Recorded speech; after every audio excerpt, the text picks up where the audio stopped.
I'm Steve Franco. I'm colorist here at Video Post and Transfer. We are remastering the Dragonball Z series from the original film to HD, which is far better than the standard of transfer that you've seen in the past. In the beginning, I was not a Dragonball Z fan, but I've come to enjoy this project, mostly from a technical point of view.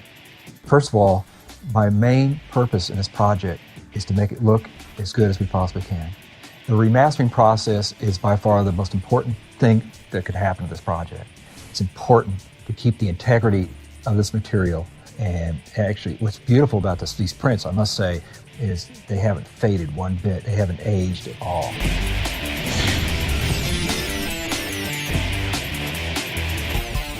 Color correction is a very, very vital part of this project. I think it's very important that you should know that no color correction or very minimal color correction was done on this.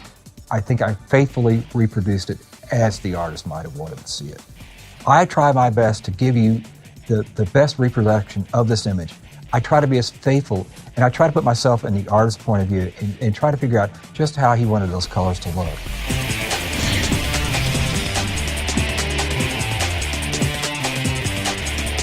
After it's gone through the color corrector, which is not much at all, we're now going through the restoration process.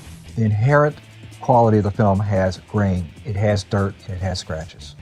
So the first thing we want to do is we want to try to keep the image as pure as we possibly can. The first restoration step is the HD noise reducer. The HD noise reducer takes the image and smooths out a lot of the grain and a lot of the video noise that may be in the system as we're transferring. The third process is the Tear-Nex. The Tear-Nex is the process by which they take out as much dirt and as many scratches as we possibly can.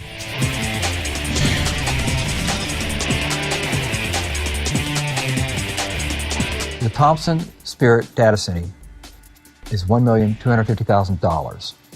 The color corrector that we're looking at right now is $450,000. The noise reducer is an $85,000 box. The Tear-Nex, which is the last cleanup dirt and scratch concealment box, is around $50,000.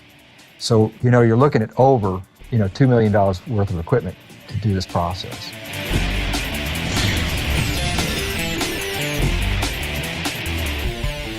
"20 years ago, this technology was not available.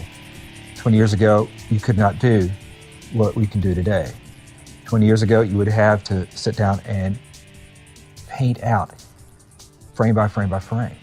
Today, we can use all these tools that we have at our disposal, with all the technology we have today, run it through, and I wouldn't say automatically, but with a few little tweaks, we can actually take and clean up the dirt, clean up the grain, and restore this print back to its original state, or even better.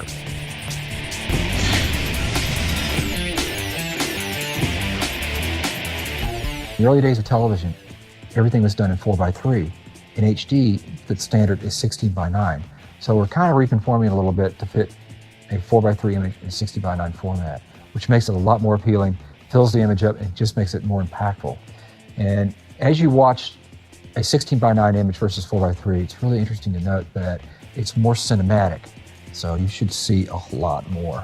I think you'll be excited when you see this in the 16:9 format versus the 4:3 format.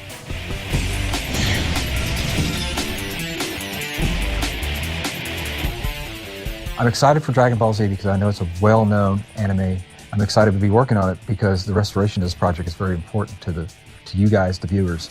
I have the opportunity to remaster something as important as Dragonball Z. This is an important project. It's great to see that you can actually look at something that was done back in the 80s and be able to restore it better than it's ever been seen before.